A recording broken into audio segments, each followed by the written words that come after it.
This study is about the second coming. It is no fairy tale. One day you can be free from all the hurt, hunger, loneliness, crime, and chaos infecting the world today. Doesn't that sound wonderful? But it's not going to be some charismatic world leader who is going to deliver you. No, your deliverer is far superior. Jesus is coming soon. But there are a lot of misconceptions regarding how he's coming back. So take a few minutes to understand what the Bible really says about the second coming so you won't be left behind. I'm going to repeat that. So you won't be left behind. That's so important. Those words are so important. These are the discussion questions it has in the lesson. I call them misconception questions.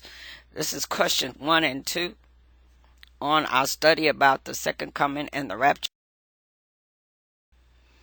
This is question number 1. Isn't the great tribulation yet to come?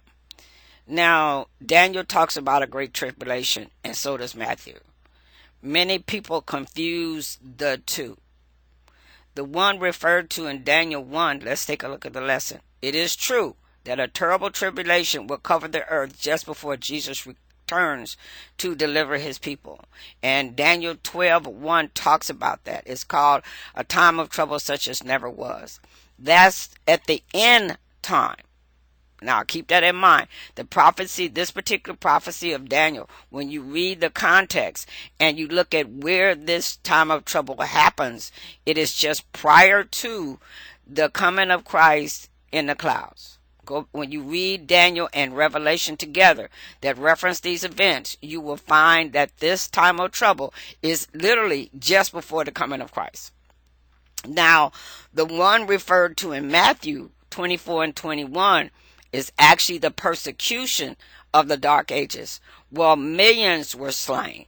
So if you look at the context and what it is given in, the particular time of trouble in the context it is given in the Bible, you will find that they are totally different. Because the one in Matthew, after the Dark Ages, look at the events that took place. You had the falling of the stars, you had the darkening of the sun. There were events that took place just after it. Same thing with the time of trouble mentioned in Daniel 12:1, which is referred to again. Daniel was the prophecy, and the coming events are amplified in Revelation. So they're not the same. If you don't understand any of that, don't worry about it. We can do a study on that at a later time. But what you have to understand, these two persecution periods are totally different. The one in Matthew is one of the signposts that Jesus is soon to come. The one in Daniel and its corresponding text in Revelation is actually right before the second coming of Christ.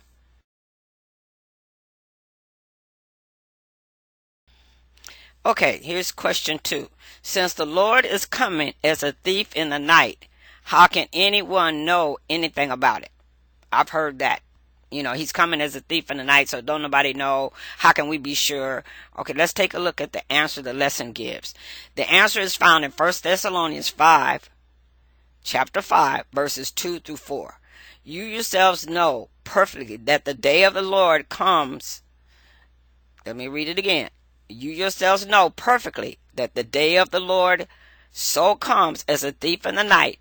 For when they say peace and safety, then sudden destruction comes upon them, as labor pains upon a pregnant woman, and they shall not escape.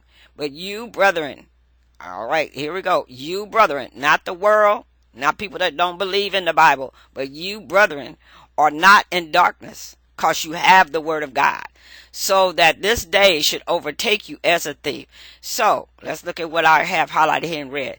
The emphasis of this passage is on the suddenness of the day.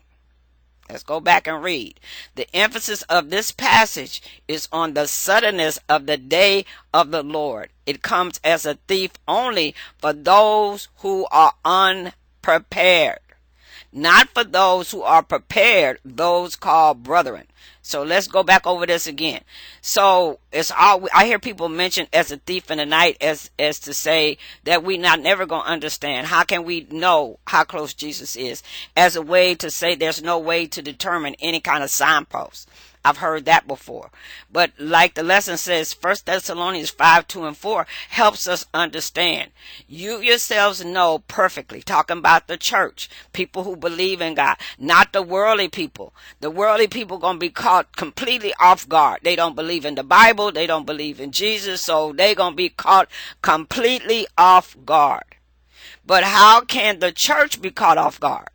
See, that's what this lesson is all about. The world is going to be caught off guard because they don't believe in God. They don't believe in the Bible. But if you believe in the Bible, how are you going to be caught off guard? How is Jesus going to come back as a thief to you?